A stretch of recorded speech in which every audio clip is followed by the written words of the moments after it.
we're a global mission church. Yeah. We are about evangelizing to the whole world. We're not about evangelizing to the city of Alvarado, to the state of Texas, to the United States. We're about the whole world, our mission.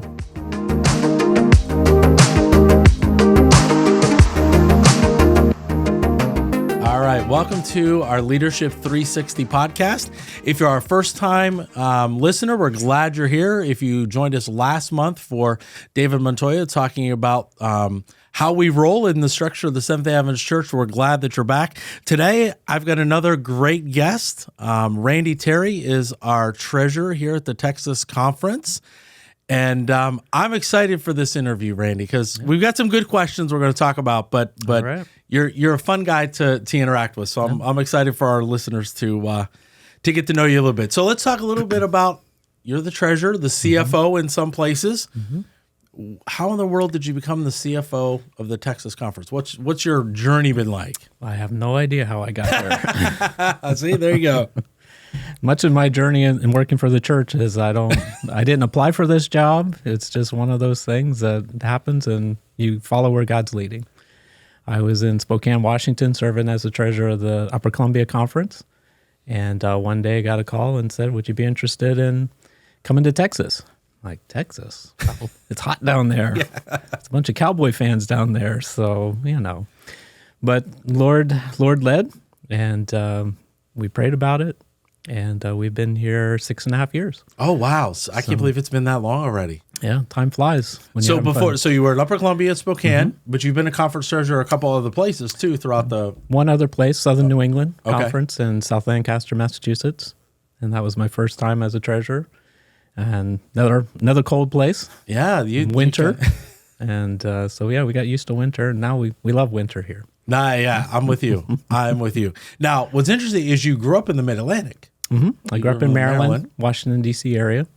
So lived there my first 30 years, and my family is not one that moves.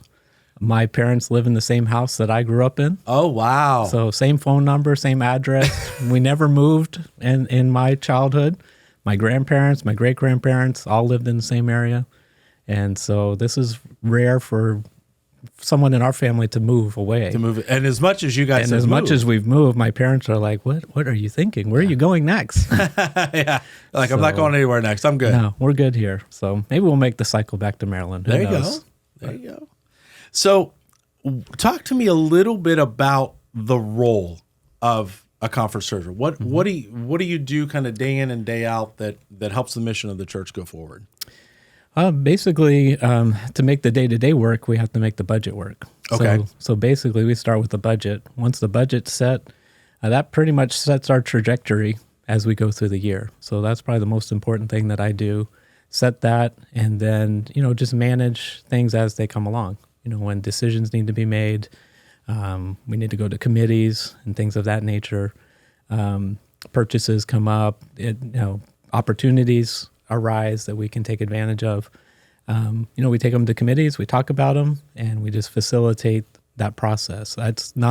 I don't make all the final decisions on finances, which thank goodness. We have a team of treasury that we all work together, and we have the finance committee that works through a lot of our transactions. A lot of our, some things are policy-based, and we can just kind of roll with those.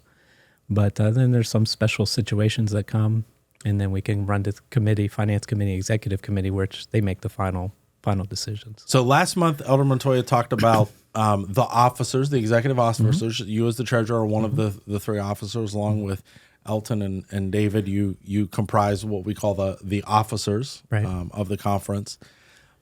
Talk a little bit about the budget. Is this just something you sit in your office with and come up with, okay, these are the numbers, this is what we're going to do for the year? How do you make a budget? Pretty much, it's about people. Okay. 80% of the budget is payroll. Oh. And salaries and related expenses. Okay. So all the pastors, all the teachers, all the office staff, we're responsible for that and setting the budget for that moving forward. And so that's the biggest piece. How many teachers are we going to have? How many pastors are we going to have? What new departments are we going to start? What other resources, human resources do we need? Okay. Where are we going to expand? Where are we going to contract? In Texas, everything's expanding. So we're hiring more pastors, we have more churches. So we're in a growth pattern here. And so trying to keep up with that, with cost of living increases, payroll costs, healthcare costs, trying to take all that into account, get the crystal ball out and say, well, where are we going to be at the end of next year? What's tithe going to be? Because again, tithe is our main focus. That's our main income. 95% of our income comes in through tithe. And so, and it doesn't come in equal amounts. It doesn't come in as you expect it to. And so you have to have cash flow. So you have to work through with your schools and making sure we meet payroll. Sure.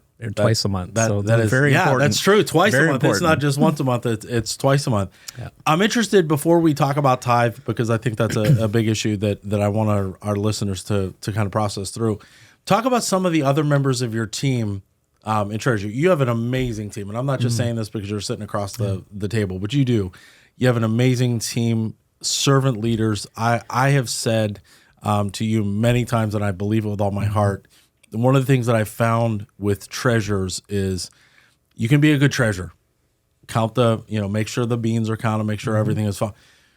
But you can do that without having a heart of mission. And what I appreciate about you and some of the treasurers that I've worked with in the past and your entire team is this money that we are counting, that we are responsible for, is all about mission. And I appreciate you setting that culture as well as your team. As we joke down the hallway, which you guys have one hallway here at the office. So who are some of the other members of your team that you get to work with? Well, Madeline Ogondo is the under treasurer, and she's the risk manager. And I like to tell people she's the real treasurer of the Texas Conference. She handles all the accounting. She makes sure everything is done, from payroll to accounts payable, accounts receivable. There's people that are responsible for those. But ultimately, she reviews all those transactions, make sure everything's current and up to date, and she just does a great job. She's great. I worked with her in Southern New England, and brought her here, and she's done a marvelous job with that. So it makes my job very easy. Sure. You just sit and you have nothing better to do. It's like she does all the work. I don't have anything to do. I get to go to committees and meetings, and, and she gets to do the office work. And I'm sure she's happy that you get to do that. I would love to switch places with her several times, but So you got Madeline on that end, and I'm kind of working my way. Who else do you have coming down the hall there? Well, let me put Liz Velez, who's my administrative assistant, and she works with remittances. Okay. So when the churches send their remittances in, she's the one that processes those. She helps keep my life in balance. Tells me what to do and where to go and when to get there. But she's a great assistant, and she's on top of things. She's so organized. She reminds me of what you need to. Did you think about this? Did you think about that? And when are we going to do this? Yeah. When are we going to do that? So she's been great to work with, and she's actually she's been with me the longest. Okay, we've pretty much turned over our whole staff in the time I've been here, and so Liz is the last one that's been before I came. She's the one that can put up with you the most. She knows everything. Go. Yeah, I keep telling her, how much longer can you put up with me? But no, she's a great asset to the conference and to me personally. And then you have going down the hall is Teresa Bonilla. She does our accounts payable, and she also processes a lot of the risk management claims when our churches or schools have issues, with water or wind or damage to their buildings or vehicles. She's the one that contacts, and we make the claims with risk management. So risk management, dealing with risk management, for those who may not know, risk management is our insurance company in Adventist terms of Adventist risk management, that insures our buildings, the vehicles that are owned by the conference. That's a lot of because of the number of churches that we had. We were talking to Elder Montoya last month, talking about just how many churches we have. All of those entities need to be insured, and it's your office that deals with any of these claims that happen. Talk for a minute, and I know you interface with treasurers on an ongoing basis, so they may know this, but I think it's important for our leaders to know. each church pays insurance for their how's that determined? Is it a kind of eeny meeny miny mo? Is it divided equally? How is it determined what the premium is? Because it can be a significant amount of money. Oh, definitely. And if it doesn't get billed separately, we get one lump sum bill. Gotcha. So, and then we split it out. Gotcha. And pretty much we do it based on value. Okay. Value of the building, square footage of the buildings.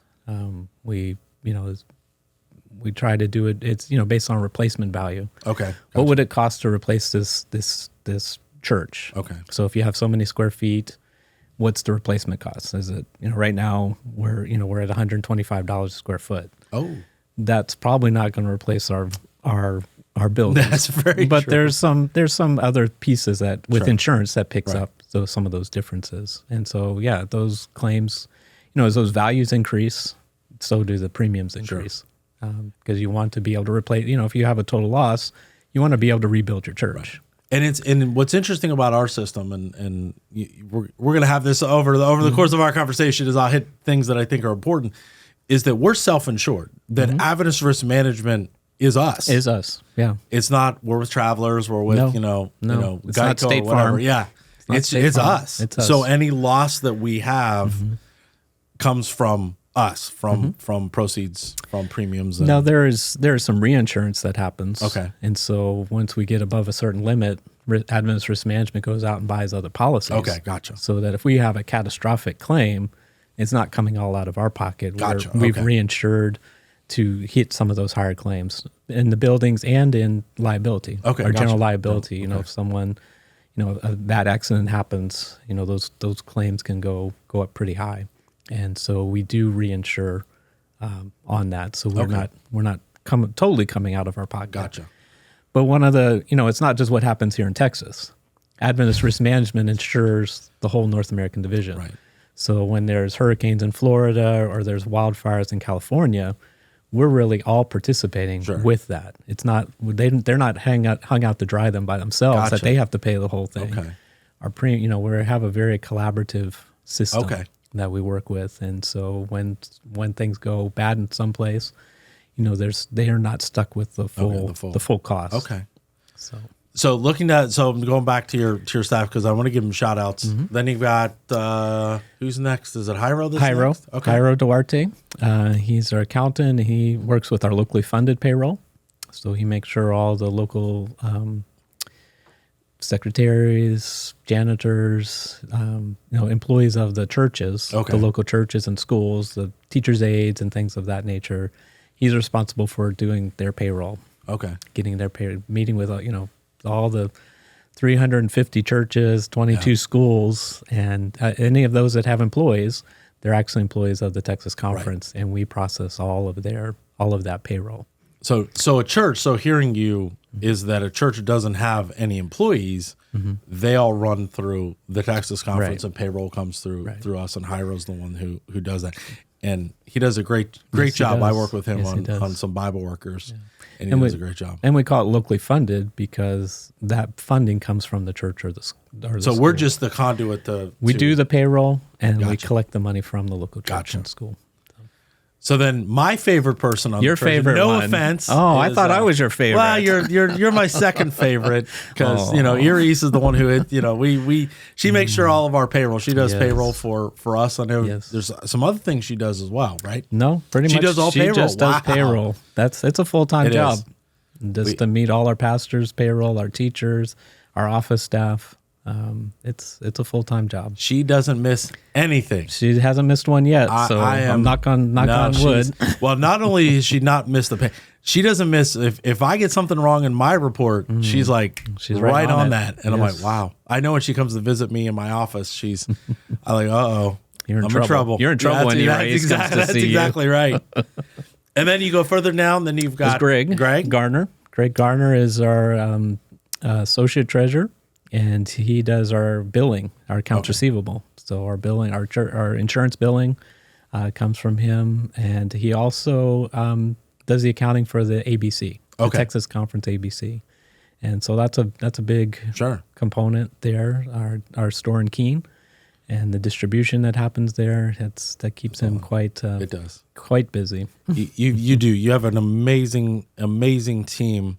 that you get to work with. Yeah. So I'm going to go back to, you said something, 90%, 95% of our budget comes from tithe. Our income. So we're sitting in the church on every Sabbath.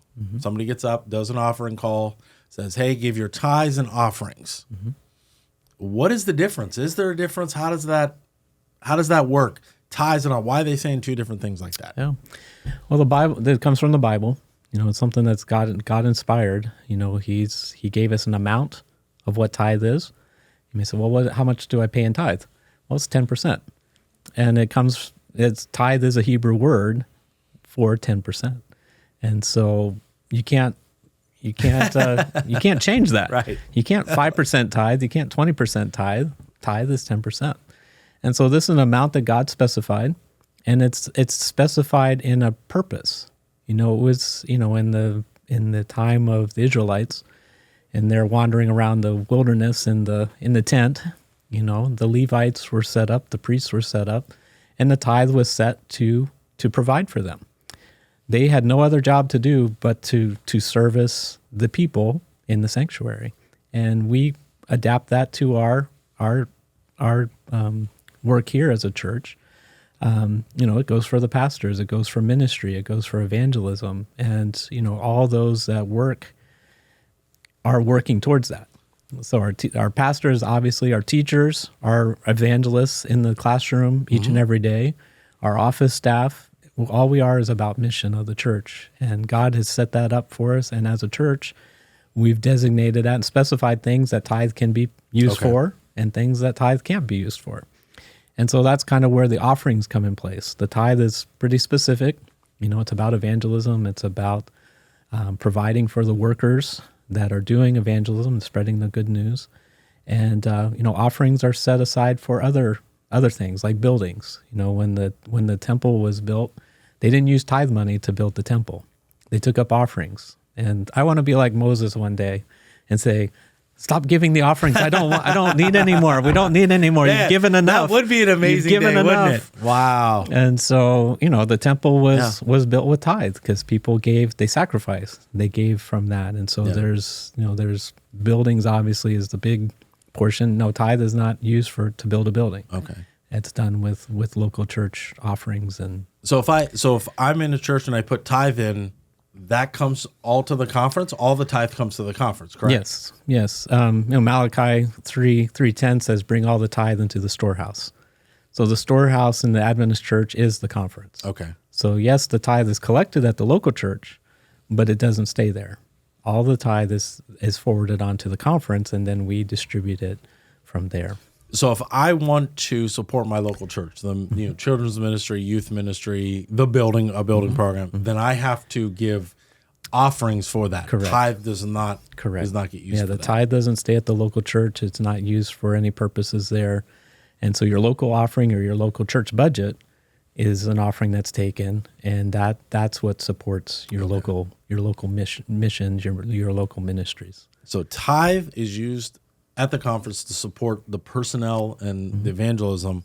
Offerings are used at the local church. In many cases, some of them gets passed on to other places. And there's other offerings, not just at the local level. There's different projects and things that are done done not with tithe, but done through offerings as well. So it's not just at the local church. Even in the conference, we take up offerings, right? For Lake Whitney Ranch to build and develop Lake Whitney Ranch. Tithe doesn't use for that. We have to collect other funds in order to do that. So then it begs the question then, okay, all this money comes into the conference. I'll ask what our tithe in 2022, because that's the last full year we had, was how much? $63 million. $63 million. So all that money comes in. You're not like Scrooge McDuck sitting with all the gold around you and just... we don't keep it in stockpiles. What do we do with it? I mean, you talked about the budget. You talked about personnel. That's just a lot of money. So if I give, let's do it this way.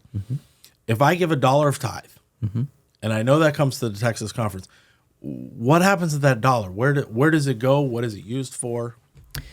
Well, again, we're a worldwide church, and so not everything is spent at the conference level. Oh, okay. And so we're part of a worldwide mission. And so there's funds that go to the Southwestern Union, which is our parent organization that covers the Southwest, New Mexico, Texas, Oklahoma, Arkansas, Louisiana, those states and those conferences. So 9% of the tithe goes to the Southwestern Union. So 9 cents out of my dollar goes to the Southwestern Union, Okay. and that's tithe money, and so that's used for tithe purposes at that level. And then to the North American Division, which is covers the United States, Canada, Guam, Micronesia Mission, and the country of Bermuda. There's a portion that goes, so 16% of the tithe goes there, and then they pass on a portion to the General Conference, which is a worldwide organization. And so 9 cents goes to the union, 16 cents goes to, in addition, goes to the NAD, and then ultimately some of that goes to the General Conference. So we get to keep how much? I'm not so good that's with math. that's 75%. There you go. Thank you, Raina. I appreciate that. And then there's other portions that go as well. The retirement plan. For our employees, 11.3% goes for that. And then we also send 4% of our tithe to our local university, Southwestern Adventist University.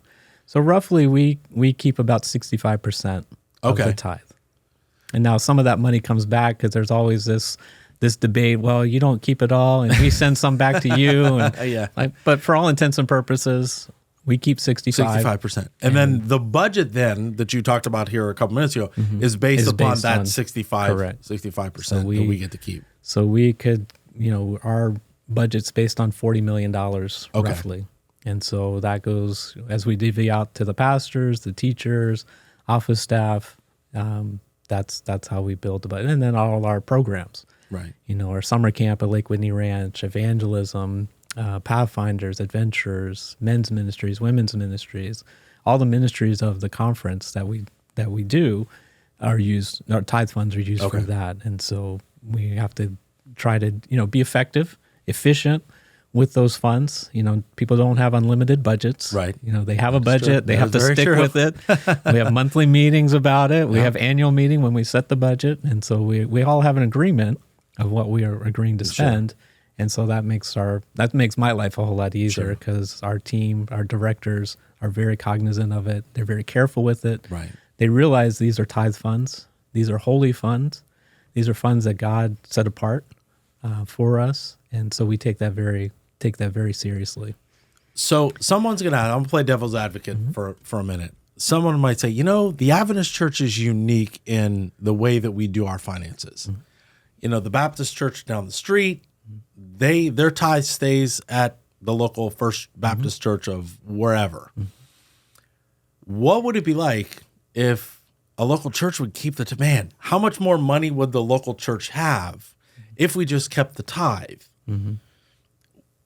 What is the missional advantage to our structure as opposed to that structure where the church keeps the tithe and the offerings, where in our case the tithe comes here, the offering stays there? What is the advantage to doing it our way? The biggest thing I see is that, again, it's based on our mission. What is our mission? Our mission is to reach the whole world. If we keep all of our funds in a local church, that world is very small. It's in our town. It's in our church. Some of our small churches would struggle. They couldn't even hire to hire a pastor to pastor them. And so I think the beauty of our system is the strong helps the weak. Okay. That we're in this together. So our largest churches, they could have 20 pastors, but they're limited so that some of our smaller churches are able to have pastoral support. And so to me, it's about our mission. What's important? It's about spreading the gospel to the whole world. And we can't do that in our own little town. And if we just focus in Alvarado, we might reach 10,000 people, but there's 6 billion people, in this world. Right. And we'll never reach them. We may never have a university if we just kept all the money in one church. We wouldn't have a summer camp. We wouldn't have our healthcare facilities. We wouldn't have a medical mission. If we stay, it's a strong word to use, but if we stay self-focused. Sure. No, I think that's a valuable way to put it. If we focus on ourselves, then yeah, we could have big buildings, but what would our reach be? Right. Who would we be reaching? We could reach our community, maybe, but there's a lot of people that just reach their community. Sure. And so I see, as the Adventist Church, we have a bigger mission than just our town. But we have the world. We have the world to reach. Now, will we individually reach it? No. But the funds that we can provide can do that. It can provide Bible workers in India and places with Adventist World Radio that we can't even get people there, but they can hear the message on the radio. And so we couldn't have that if we just focused on ourselves. And so that to me is the beauty of the Adventist Church, is we're not inward focused, we're outward focused. We're about the larger mission field. Yeah.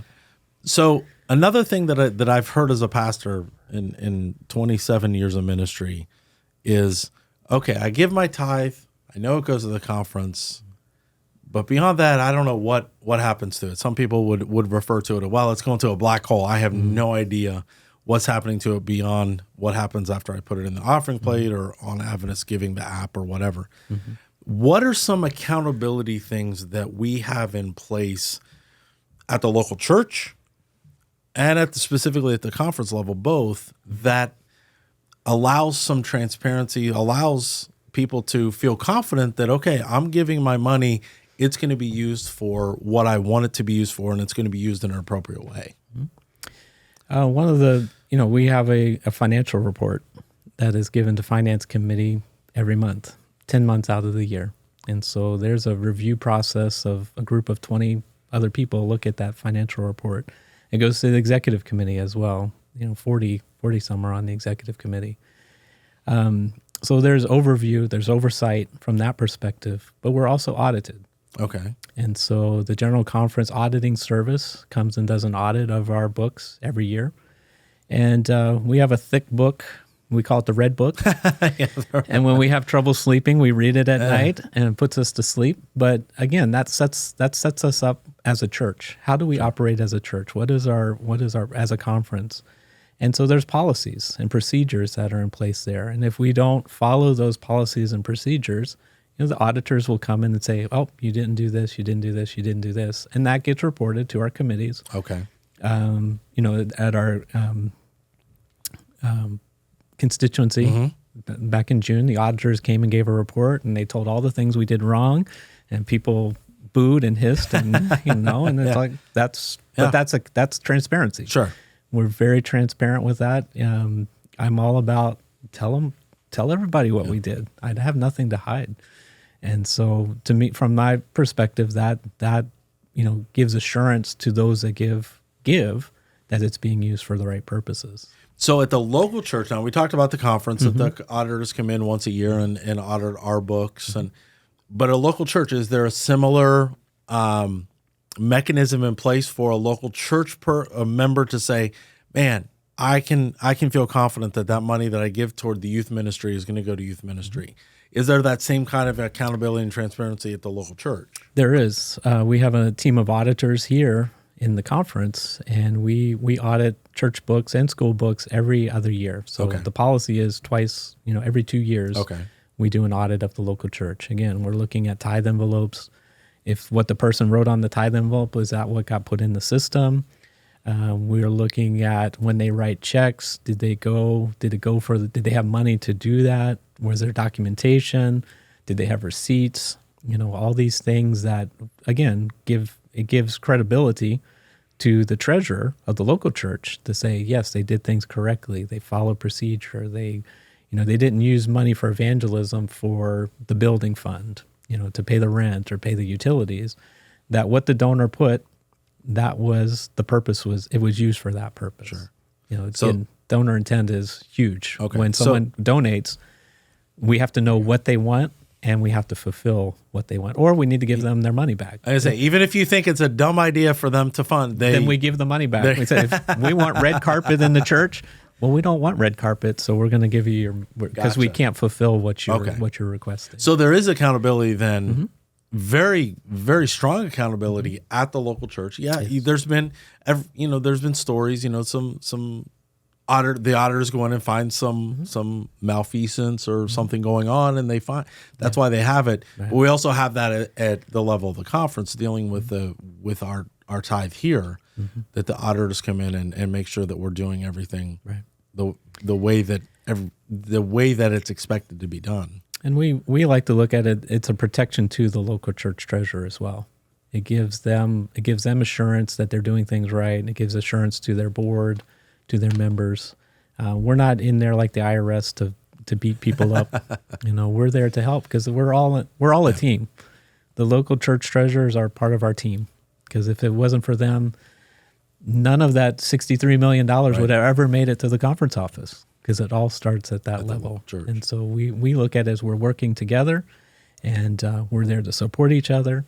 And we want to help them be as effective and efficient as they can be. And so you talked about there's certain policies that the conference has that the local church needs to implement in terms of how they do their books.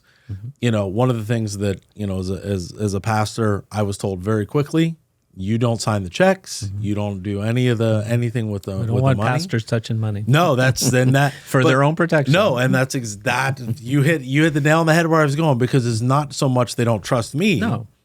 Though my wife does our finances at home, okay. so that's math isn't my strong suit. Okay. So, All but the right. reality is, it's for the protection of the pastor, the protection of the church, is that we have certain rules that I'll admit, in the churches that I've been a part of over the course of time, it's like, oh man, it would be so much easier if this, that, or the other thing. Right. But then when you kind of lean back and say, okay, that may be not the shortest way to do it, but that's the most effective way to do it to protect the pastor. And again, we want to keep false accusations to a minimum. We don't want it to say, well, the pastor took the money, the pastor stole it from the church. If the pastor doesn't have access to the money, then that takes that temptation away, if there ever was one. Absolutely. But again, it's not about we don't trust our pastors. We just think that this is the best way to protect them, so that they can do ministry. They can focus on ministry and not deal with side things that may be coming at them. So someone would be asking, okay, we get it. The conference hires our pastor. If we have a church school, the conference hires our people. But what are some other ways that financially the conference supports the local church? One of probably the biggest funds that come back to a local church is evangelism. Okay. I know the local church collects evangelism money, for their efforts, but we also have money here at the conference office, and that's probably one of our biggest fundings back. We also help with church buildings. Okay. We have a building appropriation where we give 10% of the cost of a new building or new construction up to $500,000. Okay. And so they can get $50,000 for that. Our Spanish churches can get additional $5,000 for their projects. Again, all that comes from donations. It's not something that, because we don't manufacture money here at the conference office. You don't have a printing press anywhere. No, we're not making money. We're not making widgets. We're not selling anything. Everything is donor based. Sure. And so how do we disperse the funds that we have? Again, we're not using, that's not tithe money, right, for the building appropriations. That comes as part of our Texas Vision offering. And so everyone that contributes to that is helping in that capacity. So spend a moment, if you could, Randy, talking about Texas Vision. We hear it in the local church. This week's offering is for Texas Vision. Are we helping people see, or what is the what is Texas Vision? Well, Texas Vision, it's about where is the conference going? There you go. What's the purpose? What are the things that we see are important? And church buildings are one of those. Okay. Lake Whitney Ranch is very important, and 25%. These numbers are changing in January. Oh, okay. So this is a new item, and so 25% goes to our church building appropriations. 50% will now be going to Lake Whitney Ranch for development, the different projects we have going on there, and 25% goes to academies for worthy student funding. And so previously, 25% went to evangelism. But because we have evangelism funds, we can use tithe money for evangelism. Right. We felt, our biggest vision, our biggest portion, what we want to see grow is at Lake Whitney Ranch. We want to develop the camp. And so that's going to take non-tithe funds to do that.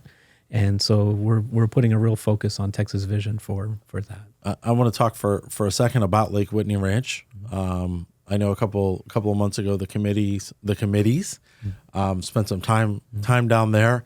And one of the things that came out of that was just how many of our members had not been to Lake Whitney Ranch. So talk about, where is it? What is it?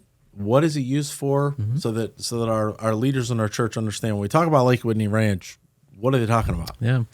I can imagine a lot of members haven't been there, but I was very surprised by how many committee members had not been there. I mean, some of that was their first time. And so that was like, wow, we talk about it all the time and you don't know what we're talking about. So it was good for them to visit and actually see it.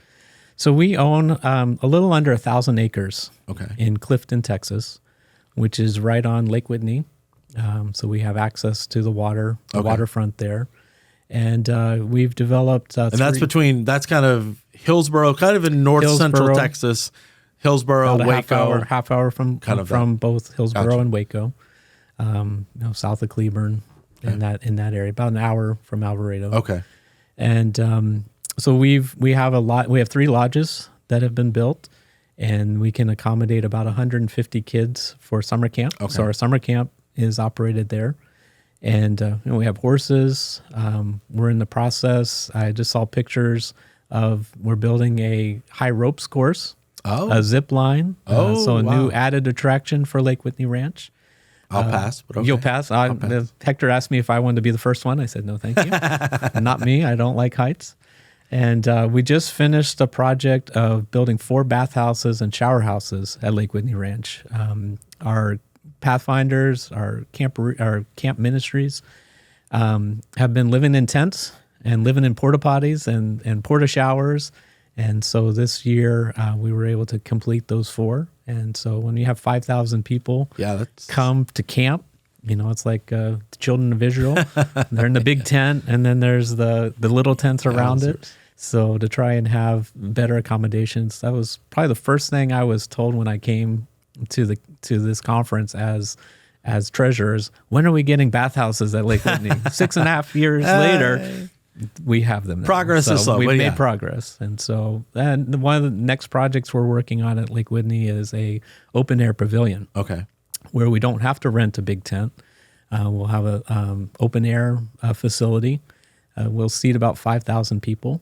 So we want to use it for our Pathfinders adventures, and we also have a goal of having camp meeting at Lake Whitney Ranch as well. Camp meeting. I get that question an awful lot as I travel throughout the conference. Why don't we have camp meeting? And for me, coming from the Northeast, where camp meeting was every year for 11 days, I was very happy to come to a conference where there's no camp meeting. So the fact that I'm starting to hear camp meeting again, I'm like, oh. I hope you're not having nightmares over this. Not yet. Not yet. Well, we get a little closer, maybe. But so.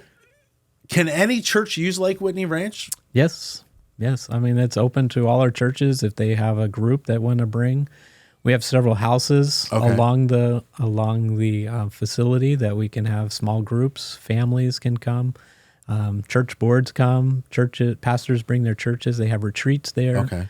And Hector and Annabelle Perez are our director and associate director. They are wonderful people to work with. So if you haven't been to Lake Whitney, look it up on the map. Look at the beautiful pictures that are there, and contact Hector and Annabelle, and they will make your retreat very special for you. It is a beautiful, beautiful place, and they have more deer than you know what to do with. Oh, you can see deer everywhere. Yeah. The deer know they're safe. They're safe in that spot. There's no hunting at Lake Whitney Ranch. That's right. So. I've seen some nice sized deer. Randy, as we kind of close this section, what is one takeaway? We covered a lot of territory over our time together. What is one takeaway? If everybody forgets everything we talked about, which they probably will, what is one takeaway? I think the most important thing as a church is that we're a global mission church. Yeah. We are about evangelizing to the whole world. We're not about evangelizing to the city of Alvarado, to the state of Texas, to the United States. We're about the whole world, our mission. Now, again, does Texas do all of that? I think we do some of that. We do, we're just in a mission trip to El Salvador. So we can partake in being a part of that worldwide mission, but just to know that we're not so self-focused and that we are we're outwardly focused, and we're following Jesus' great commission: go tell the whole world. And I think we do as well a job as any other denomination. No, I appreciate that. Well, thank you for that. I want to end with a tradition that we've started, and that is the lightning round. All right. So I've been trepidizing about this. Quick questions. Not a whole lot of commentary, but okay. But here we go. Number 1, beach or mountains? Beach. Beach. Any particular beach you like? Anyone in Hawaii. Anyone in Hawaii, not particular. As long as it's in Hawaii. In Hawaii. All right. Yes. Nice. Number 2, most used app on your phone. Most used app, Google Maps. Oh, Google Maps. All right. Yeah. Because you do a lot of traveling all over Texas. Yes. I don't know where I'm going, so without Google. A lot of small roads, a lot of small towns. Yes. Number 3, favorite hobby outside of ministry. Football. Watching football. I love football. I'm in the wrong territory for my team. You share with I won't share. So. I don't want to get shot. So there you go. But I'm not a Cowboy fan. You're not a Cowboy fan. Let's put it there. There you go. Number 4, one thing on your bucket list. Wow. My bucket list is to visit all 50 states. Oh. And my wife and I, we have one state left. Really? And that's Alaska. And so maybe next year we're going to fit that in. So that's the bucket list to be in every state. Wow. So 49 out of 50 with Alaska on the horizon. Alaska's the last one. Yep. The other thing, and I'll say this as a fellow sports fan, I really love your bucket list item of visiting every Major League Baseball park. And I think you're far ahead of where I am. I think I got about half of them in. Got about 9 left to go. Man. Yeah, that's the second bucket list. There you go. The closest one to finishing is the States. It's the States. That's right, just Alaska. If you could have a superpower, what would it be? To know what people are thinking. Oh, man. People can tell you something, but what do they really mean? That's quite this. That could be quite the superpower, good or bad, because I'm not sure I want to know what everybody. You don't want to know? No, I'm not sure. And then number 6, what is the best piece of advice you ever received? Wow. I've gotten a lot of good advice. That's a good question. I guess from my dad was just always do your best. Put your heart into whatever you're doing and do it to the best of your ability. And that's what I try to live by that and follow that. And in the time that I've worked with you, Randy, you definitely do that. Thank you. You are someone I enjoy working with when I was in the field, but also now here at the office. So thank you for coming on. Thank you for sharing. It's been a great time together. And again, one of the things that I want our listeners to understand is we're here for you. We're here to serve you. Yep. So thank you for being on this. For those of you who are listening, you can subscribe to our podcast that comes out every third Thursday of the month on Spotify, Apple Podcasts, Google Podcasts, wherever you receive your podcast, wherever you're listening to this now. We'll keep doing it every month moving forward. So thank you for joining us on Leadership 360. We look forward to seeing you next month.